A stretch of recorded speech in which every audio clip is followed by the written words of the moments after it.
The broadcast is now starting. All attendees are in listen-only mode. Hello and welcome to our audience to our National Road Safety Partnership Program webinar, Keeping Safe Around Vehicles is Easy, Isn't It? Low Speed Vehicle Runover Prevention. And this webinar is brought to you by the NRSPP in partnership with the Australian Road Research Board and the Georgina Josephine Foundation, a Downer Road Services charity partner. And the NRSPP has been established to provide a collaborative network for Australian businesses and organisations to help them create a positive road safety culture both internally and externally. It aims to help organisations of all sizes across all sectors to share and build road safety initiatives specific to their own workplace and beyond. And it's delivered by ARB and funded primarily by a government coalition and ARB. And for more information, please visit the website, the NRSPP website. Now, Jerome Castlake manages the NRSPP and its many activities and has organised for us to hear this very important message today. My name is Rosemary Patterson and I'm moderating instead of Jerome today, but he will be back for our next NRSPP webinar. Today's webinar will go for approximately 45 minutes with 15 minutes for question time throughout. We'll be recording the session and we also have some videos that we'll post separately in case they don't come out very clearly today. As with all our webinars, we invite the audience to ask questions or share experiences through our question function. Now, the Georgina Josephine Foundation was formed after Peter and Emma lost their youngest daughter in a low-speed vehicle run-over accident in the garage at home in April 2011. And I think what struck me when I chatted to Peter and Emma last week was their energy to create change in the road safety space through their powerful message. And we'll talk later about how to support them. So welcome, Emma and Peter. Let's get started. Thank you. Hello, guys. Okay. But just before we start, we've got a little bit of a video. Now, as Rosemary mentioned, if it doesn't work very well for you on your computer today, there are plenty of links and it'll be on the NRSPP website as well as our own.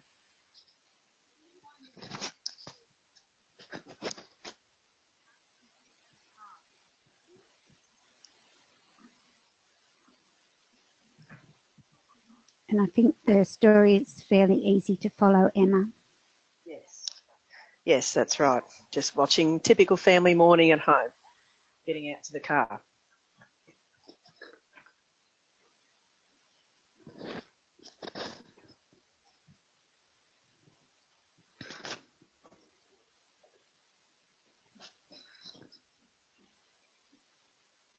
Most average families these days would have a similar sort of story every day of the week, heading off to school or work.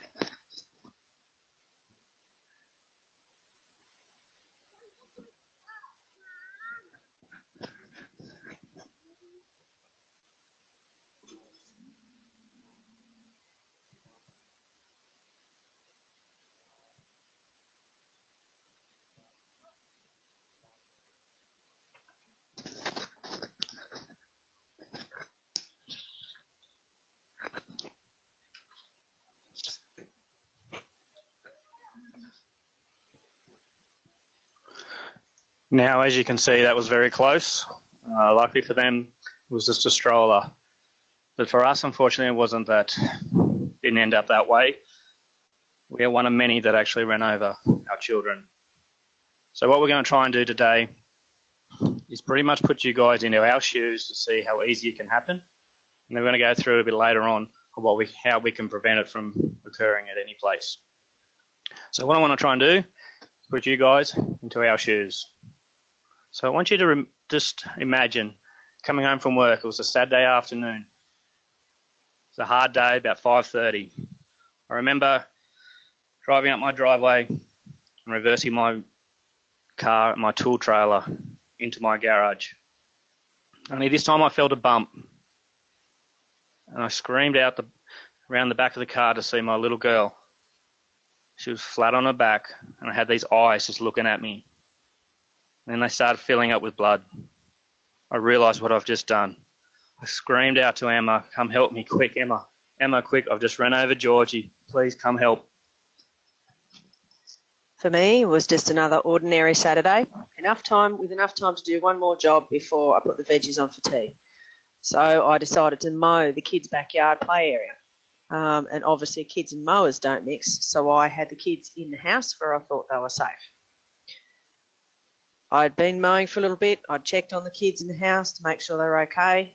I'd went out to the garage to grab the fuel can, put some more fuel in the mower, put it back in the garage, and was mowing. And I just remember glancing around just to catch sight of the trailer going around the front of the house before he went to park in the garage. Next thing I know, Peter's running through the back gate, screaming at me. And when I stand up on the mower and pull out the earplugs and hear him yelling, I've run over Georgie, I've run over Georgie. It's your worst nightmare. Often as a mother, I was worried that I would be too busy doing something and something bad would happen. I'd be too busy hanging the washing out or whatever. One of the kids would hurt themselves. Well, now my worst nightmare's just occurred. I ran into the garage, landing on the concrete, not wanting to look because there was so much blood. I checked the back of her head, but it was all coming from back of her head wasn't cut open. It was all coming from a little face. She was light as a feather as we tried to do CPR, and I'm trying not to scream down the phone at the ambulance lady. Both of us knew at the time, but didn't want to say to each other, she was gone on the spot. The effect of this incident was immediate, not just on us, but on all those around us. The neighbours came up, offering help. They'd heard our screaming. Then the ambos arrived.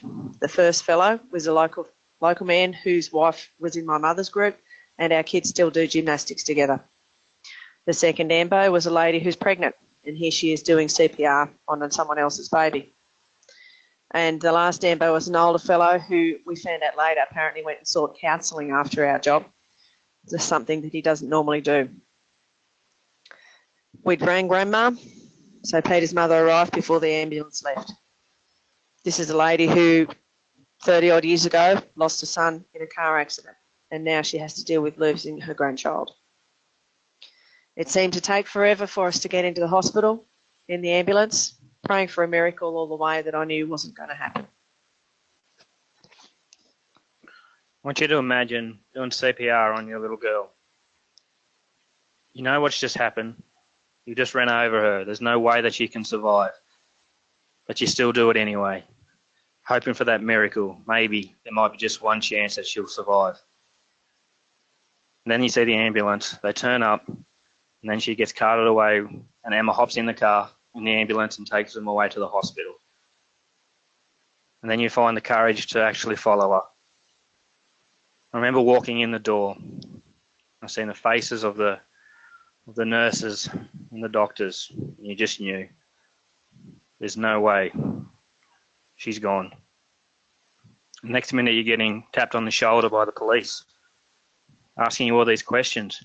You get treated like a criminal. Well, at the end of the day, you've just ended a life.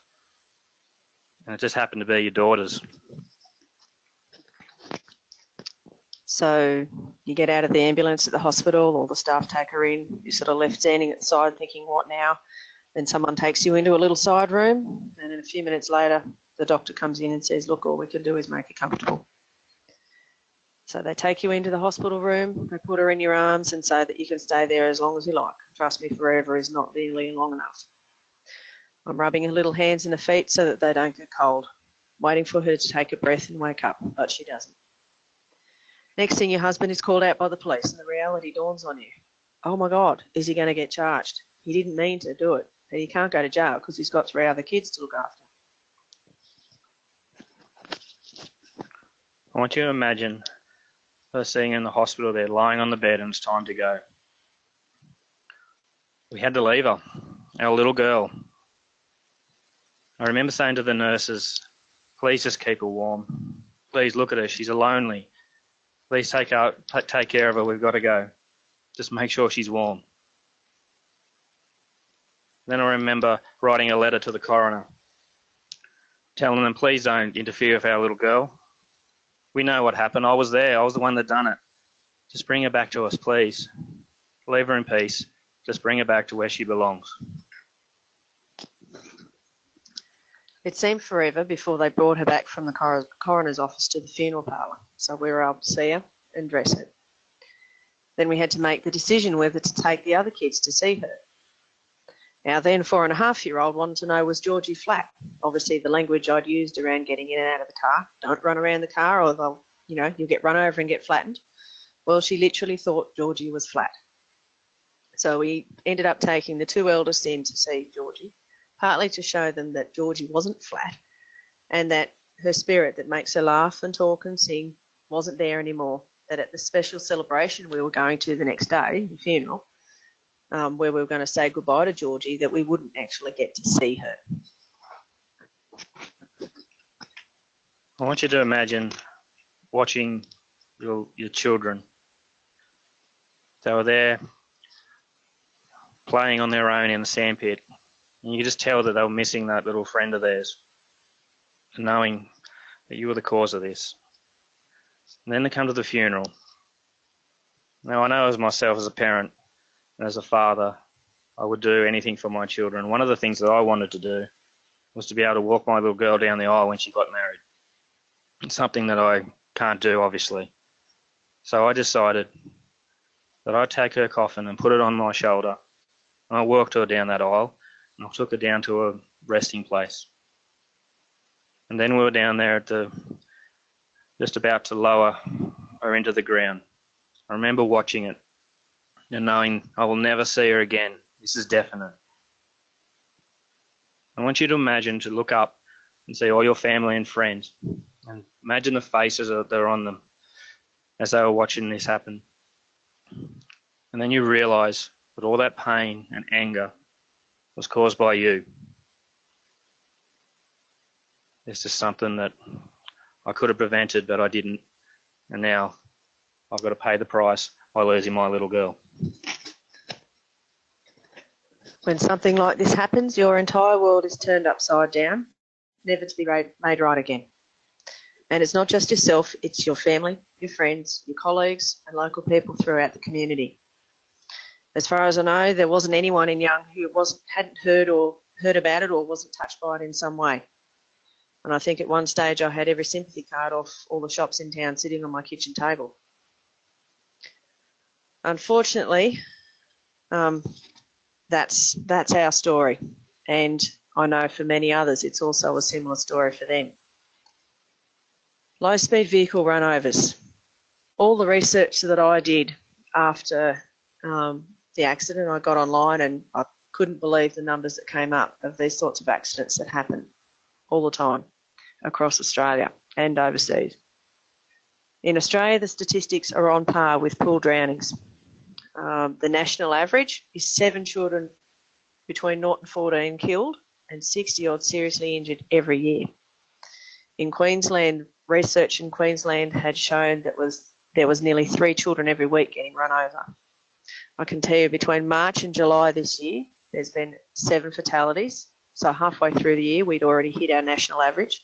All of those children were 3 years and younger, and all of them were drivers. All the drivers were parents or grandparents. And I'm also very sad to hear of another little 5-year-old who was hit by a car in a driveway in Victoria on the 1st of December, only a few days ago. So that actually brings our national toll for this year up to at least 8 fatalities. And unfortunately, since we've been working on this awareness since 2011 when Georgie's accident happened, there has been no less than 7 deaths of children in similar accidents every year that I've got on my list. All the research I did boiled down to 3 main things that we need to do to help prevent these accidents. There's no one silver bullet. There's a whole range of protective measures. One area is changing the environment, especially in terms of children and where vehicles are. Another area is looking at our vehicles and the technology and the features that our vehicles have. And the last one, of course, is the education campaign, which is part of what we're doing today. Now the question is, why do we need to change? This is a picture that we've found from kids in cars. You actually find that there's 62 children behind this vehicle. And as you can see on that mirror, you can't see one of them. So we decided that's a great idea. Let's try that for ourselves. So we did some demonstrations. This one here is at Dubbo on a Dads for Kids Day. As you can see there, we have Wayne Pearce, who's a famous footballer. He was our volunteer at the time. And he could just see the head of that grown up at the back there. All the other kids, he couldn't see. And it scared, obviously, him and everybody else that was watching. So we've decided to make this into an ongoing thing that we take around to schools and also to big corporate foundation organisations, just to show that it's not just kids, that it's anybody that can't be seen. So this one here is obviously Young Public School, and obviously Downer, who are one of our bigger sponsors. So what we have is the problem is that all machinery has a blind spot, whether it be a car, machinery, trucks, even a lawnmower. They all have blind spots, and we need to know what that blind spot is before we start driving. Now, actually, just on that too, for people who are interested, there's a new video I only just saw last night from New South Wales Centre for Road Safety and New South Wales Transport on trucks and blind spots. I've aimed to repost it on our Facebook page, but I'm pretty sure if you look up truck blind spot videos, you would find it as well. It's a really good one. This is a little picture that we were sent by a friend whose husband worked in an electrical company. This picture has done the rounds of some of the bigger corporations like BHP, as you can see up in the corner there. And this is a typical reason, or not typical, but this is a good reason to show why checking around vehicles is so important. Apparently someone had done their circle of safety around their vehicle at work and unfortunately found a little person who'd got stuck in the wrong place. Okay, so as I mentioned before, all the research shows the approach to reduce these statistics needs to include those three items. So the first one we want to look at is changing the environment. As you can see here, this is just a picture of separating the kids from the cars. So we can look at around our house, around our workplace. If there's some way that we can put a fence up, whether it separates anybody from the car, and it's a barrier that we can put in place. Because at the end of the day, if they're not near the car, if they can't get near the car, they're not going to get hit. The next one we can start to look at is our housing design. Can we have it that all the living and the family areas are all at one end of the house, and then the garage is on the other end of the house? Once again, it's a long area, big area there where the kids aren't going to be playing, where the cars are going. Here's a little picture of the diagram, what we can do around our own house, around environment. The red lines that you see here are barriers, are fences that you can actually, you might be able to install a fence up your driveway. Sometimes you can't. Sometimes you might be on acreage. But you can certainly create a safe place out the back where the kids can play. And if a car turns up, you know that they're not going to be on that driveway. Now, we worked with the federal government a couple of years ago looking at driveway design guidelines. These are still available online. The website's there. If you look up driveway safety, federal government or Australian government, you should find links to this. The guidelines were put together, sent out for community consultation, and then there was a discussion paper put out as a result of that. Unfortunately, it hasn't gotten any further than that because we need the states to get interested and take it on board and maybe look at getting this information out to the various building groups for them to take it on board. But that's got some interesting points and simple things that people can do. Now, one thing that people seem to miss that we become complacent with is actually our garages. If you have an attached garage to your house, what you're actually doing is driving a vehicle into the house where you think your kids or anybody's safe. Unfortunately, it's not the case. So we come up with a barrier that we can put in place. the internal door going into your garage, if you can put that door handle up to 1500 high, have it on a self-closer so it always goes back to the closed position, because there's no point just putting the door handle up if we're going to leave the door open. And a very important one is to swing it back in towards the house. That way that if they can go, the kids can go and get a chair, they might be able to reach the door handle, but they can't actually open it because they're going to be in the way. Just another barrier you can put in place around your house. Next thing that we also look at is, once again, on the garage. It's our roller doors. Most people now actually are getting roller doors with motors on them, which is very convenient because you open the door and you don't get wet. The problem that it is that as soon as you push that button, you assume that there's nothing on the other side and you just drive in. So what we're trying to do is make it that if you can cut the power to that roller door, if someone's coming in into the garage, well, then you're not going to drive in. So this is what I've come up with, a little electrical device that once the internal door going into the garage is open, it cuts the power to the motor, to the roller door, and you can't enter. So you actually have to go and see why the door is not opening. Once again, if the access door into the garage is on a self-closer, it's always going to go back to the closed position. Therefore, there's going to be no inconvenience unless somebody is actually coming into the roller door. So all of these things that we're putting in place, we've actually asked some local councils to adopt this theory. And one of the councils is our local council. They have created the development control plan. So that means now that any house that's built in this shire actually has to put these doors and designs in place whenever they build a new house, whenever your garage is attached to your house. Another area that is obviously a danger zone is shared driveways, battle axe driveways, longer driveways, and shared car parking spaces. Now, I know in New Zealand there was some research done there in terms of the possibility of fencing driveways. The government was looking at that at one stage.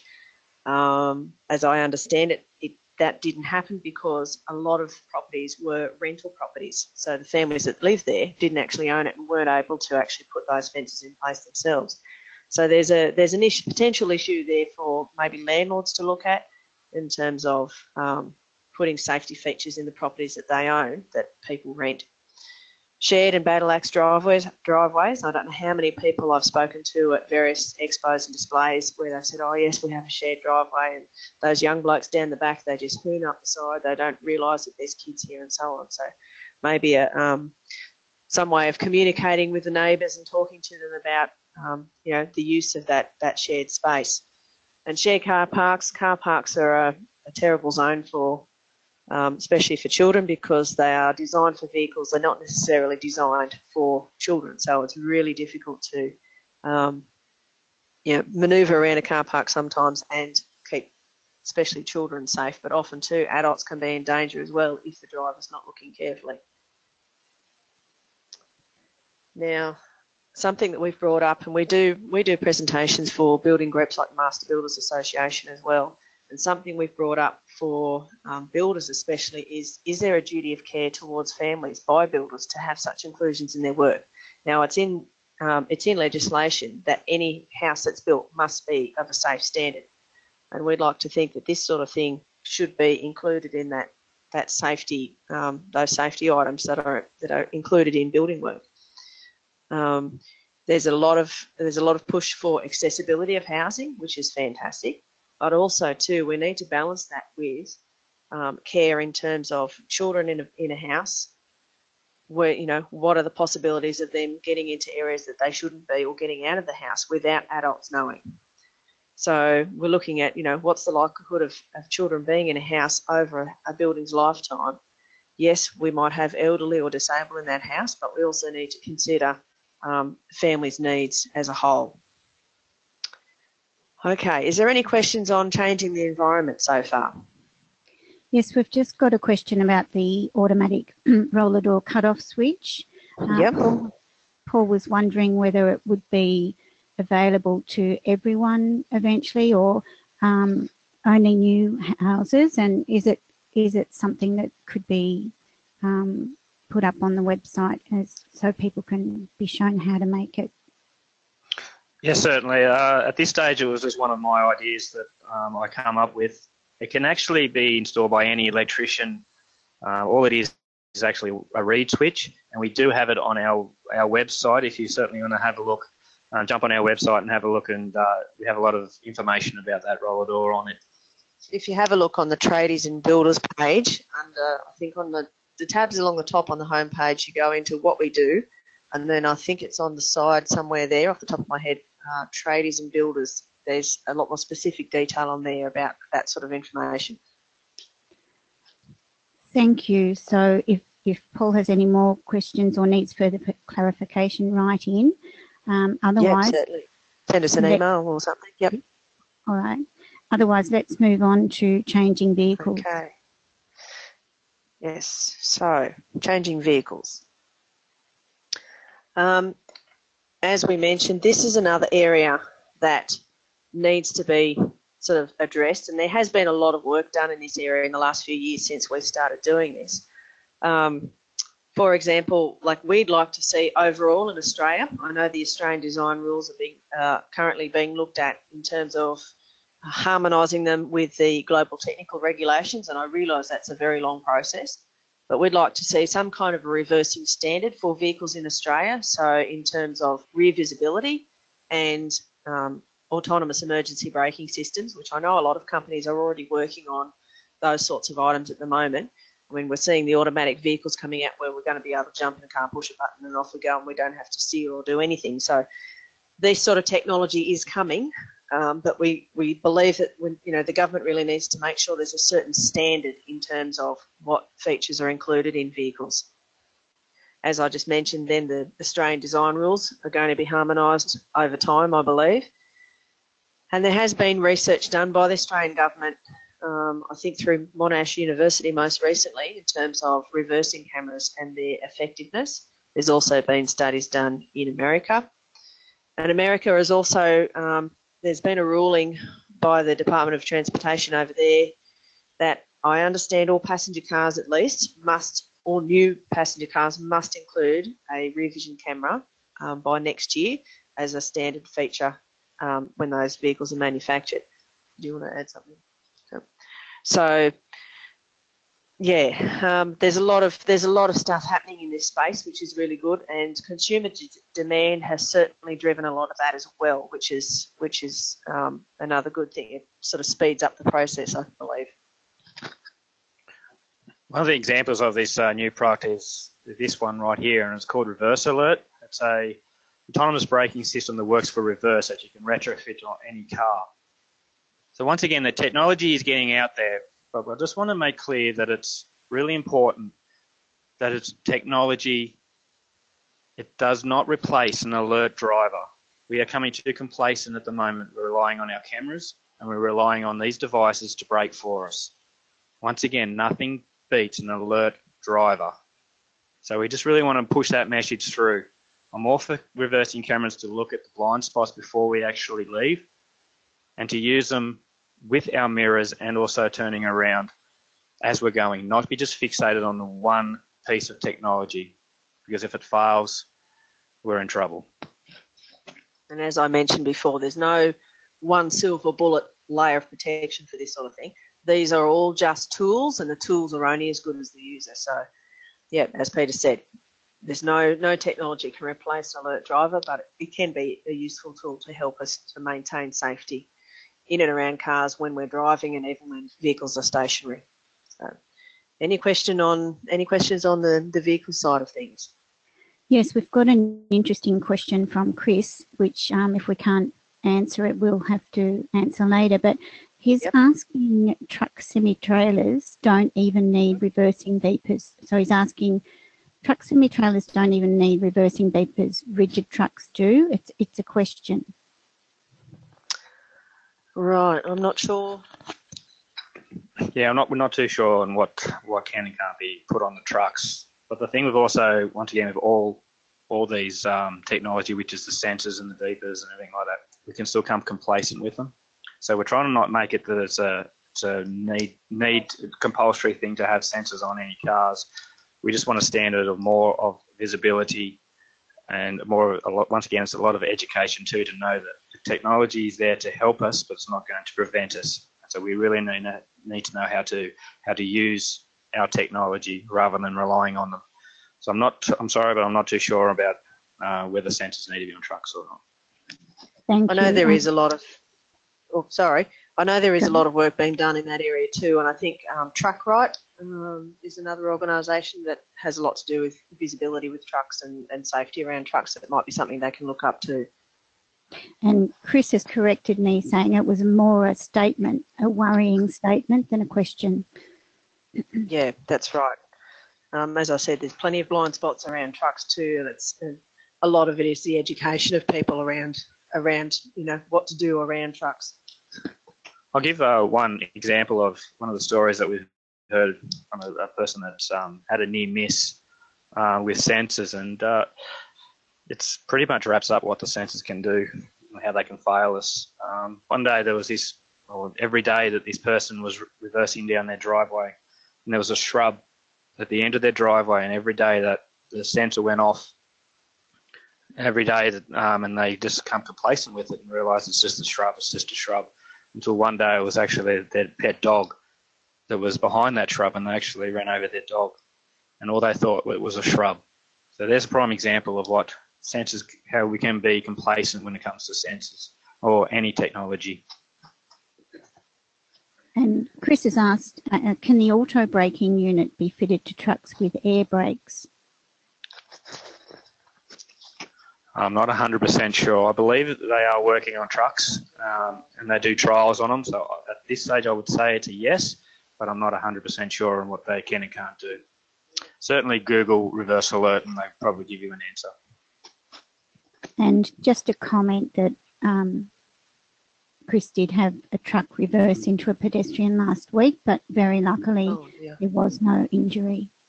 So let's move on to education. Okay, so education is obviously the most important thing in this whole area. The more people know about the issue and are aware of it, they're more likely to take measures on board and take it seriously as well. Now, doesn't matter what company you have, if you're looking at people driving to and from work, reminding them about safety, wanting to get home safely, getting to work safely. But also too, if you're a company that has fleet vehicles, workers going out to properties, for example, building groups or tradesmen, that sort of thing, that go out to a domestic property, what's their policy in terms of parking? Do they park in someone's driveway or do they park out in the street? Does any company that's got vehicles as part of their fleet, do they have a safety policy in terms of drivers doing a circle of safety before they get in the vehicle and drive? And that could be not only checking, making sure tyres are not flat and lights are working, but that there's no one around their vehicle. Is there a fleet policy in terms of the technology that's available in vehicles for drivers, like reversing cameras or autonomous braking? So there's some things for fleets especially to think about. The vehicle fleet in Australia, the average age, I believe, is about 10 years old. It takes 10 years for the fleet in Australia to turn over. And often, I know government cars are a good starting point for getting technology out into the general public arena. If the government vehicles are fitted with various technologies, then they end up being turned over and ending up in private hands as well, which helps the flow on of technology and useful tools into public arena. This is another little picture that I found, which was a great idea in terms of particular strategies that companies can use in terms of prevention of low-speed runovers, particularly with their workers moving in or out of car parks. This company from America, a driver, I think, had a near miss with some children that he just didn't see behind his vehicle. So the solution for that company was all the vehicles had a couple of witches' hats put in them. Every time a driver parks anywhere, they must put a witch's hat behind and in front of the vehicle. When they come back to get in that car and drive away, they have to do a circle of safety to pick up those two witches' hats and ensure there's no one around their vehicle before they get in. Simple solution and probably relatively cost effective as well. but it also would teach people the habit of checking around their vehicle. Now, this picture is an example of what corporate organisations can do, and obviously this one is Downer. Now, this is a bit of an education and also a barrier, I guess you could call it. So what they've adopted is to create a red zone between any vehicle or plant that is in the moving position of 10 metres in front and behind. So that is their red zone. So if you'll get caught in that red zone, obviously you're going to be reprimanded, and just an area that they don't want them to be, because that obviously is their red zone. So what they're actually doing now is the people that actually work for Downer are actually taking this message home, and they're telling their family to stay away from that red zone, because they're obviously doing that every day. They're just getting immune to it now, that they have to stay out of that red zone. So once again, it's a fantastic strategy that these guys have put in place to keep their people away from that red zone or that vehicle. So it's just one example of what we can do, and it actually brings it back from the workplace and back into our family lives. Now, the biggest thing that we're going to try and do today is to change people's mindset. I know my mindset was, especially when you watch TV and you watch 60 Minutes and you see all these actions happening, and all I can remember saying to myself was, that's very sad for that poor person that's just lost their child's life. But my kids are okay. That's not going to happen to me. I'm a good driver. I'm a good parent. It's just common sense. Well, by these things that we've shown you today, it can easily happen when we can't see them. So what we want to change people to think of, it could happen to me. So what can I do to prevent it? Don't become complacent, because all it takes is one wrong move and your life changes. So our message, probably the biggest message of the day, is change your mindset to, gee, that really could happen to me. What can I do to stop it? And how can I change other people's thinking to do the same thing? Our message, our three messages are supervise, separate, and see. They're our key messages, and hopefully we can save some lives with those 3 points. Those three little words, supervise, separate, see, actually come originally from KidSafe Australia. That is their driveway safety message that they use across the country. We also work closely with Kids and Traffic in Sydney and use that supervise, separate, see message as well, and also New South Wales Centre for Road Safety. Now, the little video that we showed at the start, and there's the second half of that at the end of this, we worked with Centre for Road Safety to put that together a couple of years ago, and that reiterates that supervise, separate, see message for parents, especially around children, separating kids from cars, vehicle areas at home, seeing where they are, checking, doing the circle of safety before you get in and drive. And active supervision, of course, is always number one. Whenever there's kids around vehicles, hanging on to them, making sure, especially when they're little, that 0 to 5 age group just do not understand personal danger. Kids and Traffic and KidSafe actually recommend you hold a child's hand up until at least 10 years old around vehicles, because they are still spontaneous and they don't stop to think, even though they know all this stuff. A classic example I tell many parents is our 8-year-old daughter a couple of years ago, walking through the local Big W car park. We were holding hands. Her hat blew off. Her instant reaction was to dive and grab the hat. And I pulled her up and I said, no, you must stop and check first. But because in that instant she didn't stop to think, and that's, children's brains are not developed enough to be able to toggle between knowing this and what they should do. So as part of our education campaign, we talk about the supervise, separate, see message at the various Melbourne baby expos that we do. We alternate between Sydney and Melbourne at the moment each year. There's a little picture there of when the Counting on You supervise, separate, see message was released. And also we work with corporates in terms of doing this particular presentation we can do for corporates as well. So getting that message out there. People are becoming new parents every day. They don't think about things in terms of kids around children, and also the education in terms of corporates and work sites, and really getting people getting the typical Aussie out of that "she'll be right, mate" attitude to, okay, righto, we do need to work on this. We do need to do something to make sure it doesn't happen. Okay, is there any questions on the education side of things so far? We've just got a question from Blair asking whether you think it would be worth applying this guidance elsewhere, shopping parks, dropping kids off at school, and he'd be interested on your thoughts on that.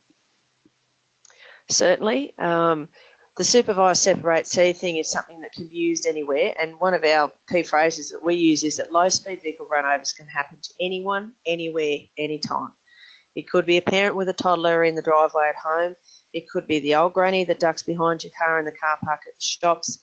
It could be, you know, the mate on the bobcat on the worksite down the road. So driveway safety or low-speed runover prevention is a responsibility of everybody, not just people with children or anything like that. So everybody needs to take that message on board and work with it.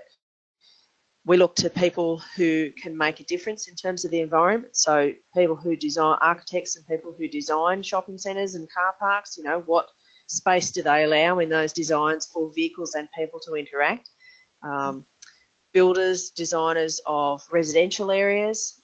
There's a lot of work being done on shared spaces and how people and vehicles interact and are able to do that safely.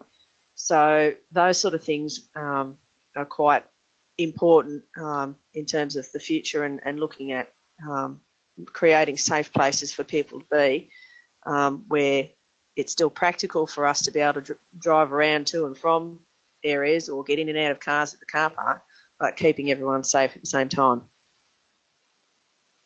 And on that, Chris says he teaches all drivers to reverse into car parking spaces, saves reversing blind into traffic, pedestrians.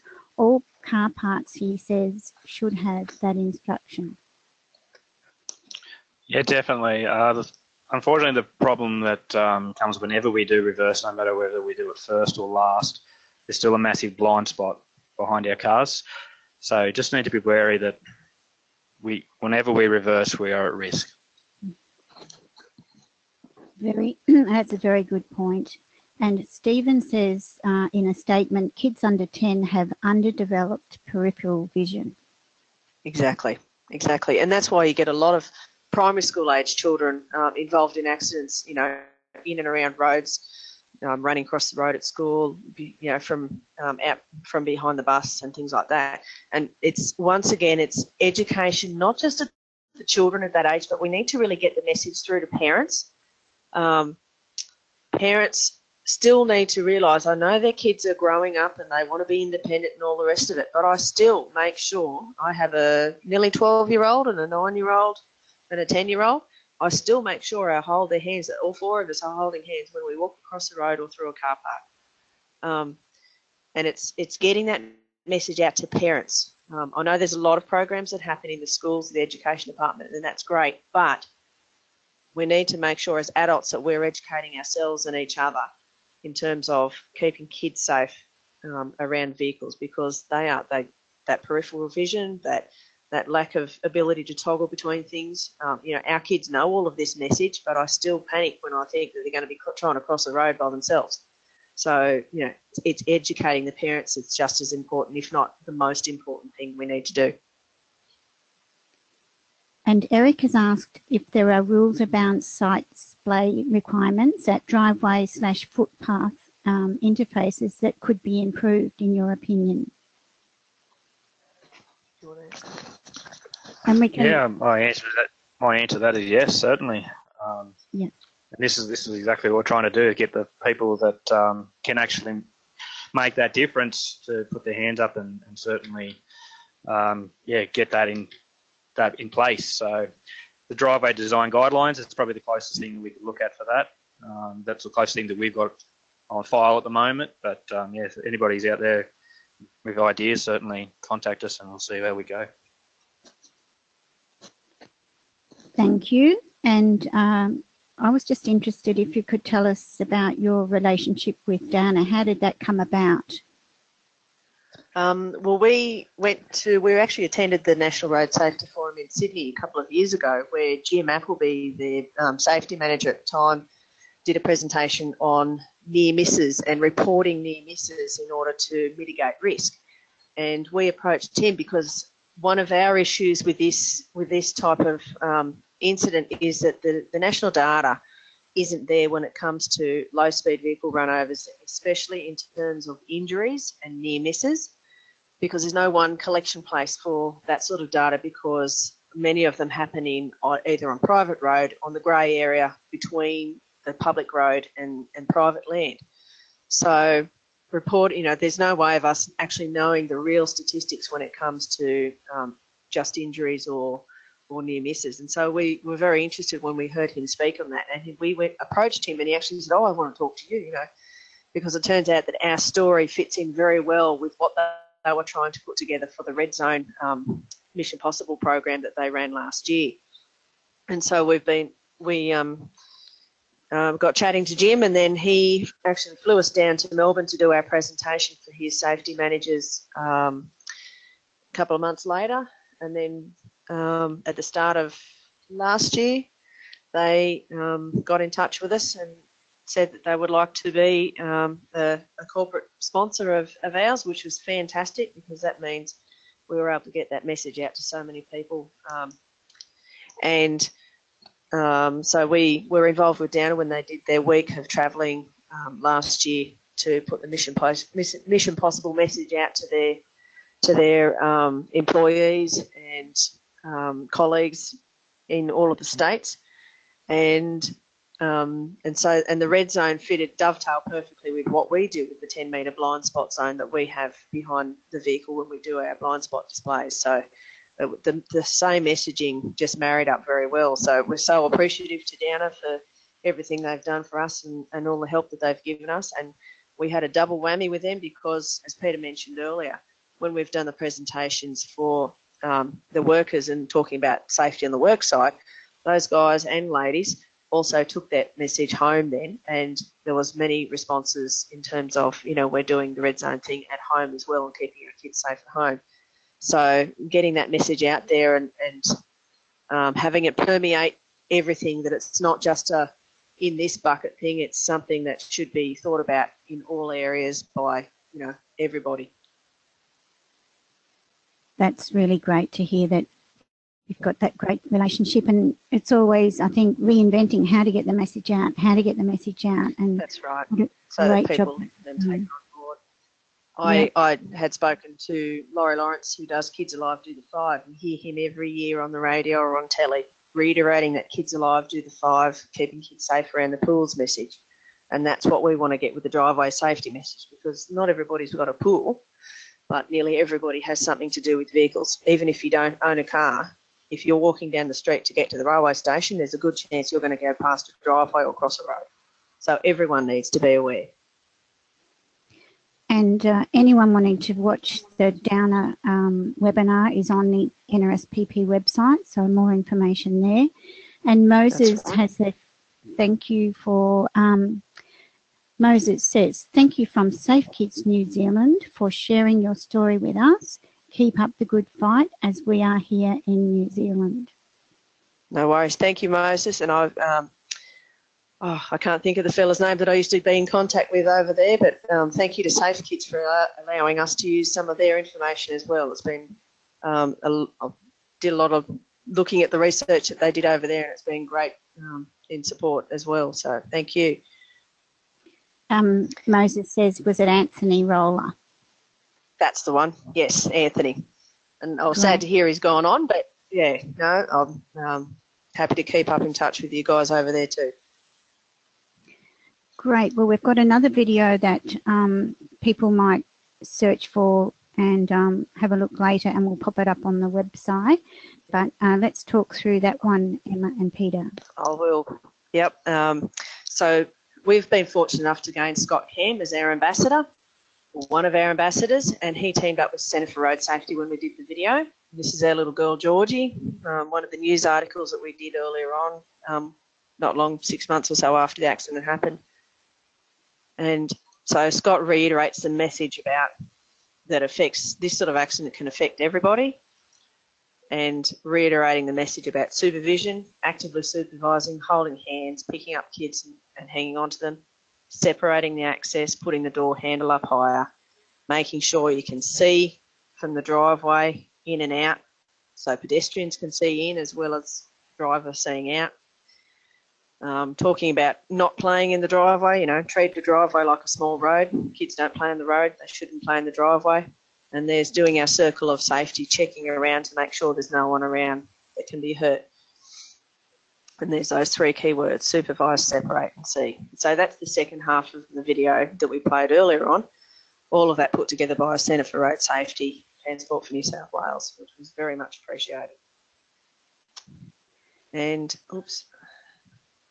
And this is the last little bit was just a quote that we found from HomeSafe Group. HomeSafe Group is run by a fellow who used to be heavily involved with KidSafe in Victoria. Home safety design does not add cost, nor does it compromise design integrity, but it can save lives. There's no worse situation than seeing your loved ones injured in your own home, later realising that it could have been prevented. So that's a little message there. And just for anyone who's interested, one of the things that we do, we are happy if there's any corporates out there who are interested in getting this message out to their employees and their workers, please get in touch with us. We'd be more than happy to work out something to come and talk to your workforce. We do charge a fee for corporate presentations, but my aim is that the more support we get from corporate organisations, that will enable us to help keep things like the learner driver displays that we do for Year 10 students at high schools for free. We also do some for early childhood centres as well. And so if we get the support from corporates, you know, getting that message out there to their workers, then that will help us enable to keep the things we do for the schools and early childhoods, you know, fee-free if possible for them. So we're getting the message out to a whole range of audiences then. And any other way that people can support? Certainly, if you want to have a look on our website, share our information around. There is a tab on there somewhere if you'd like to make a donation. Every little bit helps. We're actually planning on a donation to a family who lost a little one earlier in the year at a town nearby here for Christmas this year. I usually have, in terms of the support that we do, I get in touch with families via local police when we hear of accidents happening. I actually had to post off a package this morning for the little girl that was run over on the weekend in Victoria. So we send out packages where, you know, we leave it up to the families to get in touch with us. We've probably got a good half dozen families that we keep in touch with on and off. We also support them through sending first anniversary candles out and just, you know, keep in touch with them to know, so that they know that there's someone out there who's been through it that they can talk to if they wish. We can provide some financial assistance to those families too if they need it. So all of that, plus doing the presentations that we do and the baby expos and things like that, obviously, you know, it's time and cost. So any contribution that anyone would like to do can certainly help out. And as I said, share our information with family and friends and that. We have a Facebook page as well, so regularly posting things on that. So, yeah. It's such great work. And so you've got changing physical environments, changing vehicles and technology and education awareness, and you've got supervise, separate and see. And I know Peter's one big thing is don't get complacent around technology. Anything further to add? No, I think that's it. Thank you so much. I think we've updated everything. Thank you so much. No worries. Thank you very much, Rosemary, and everyone who listened in.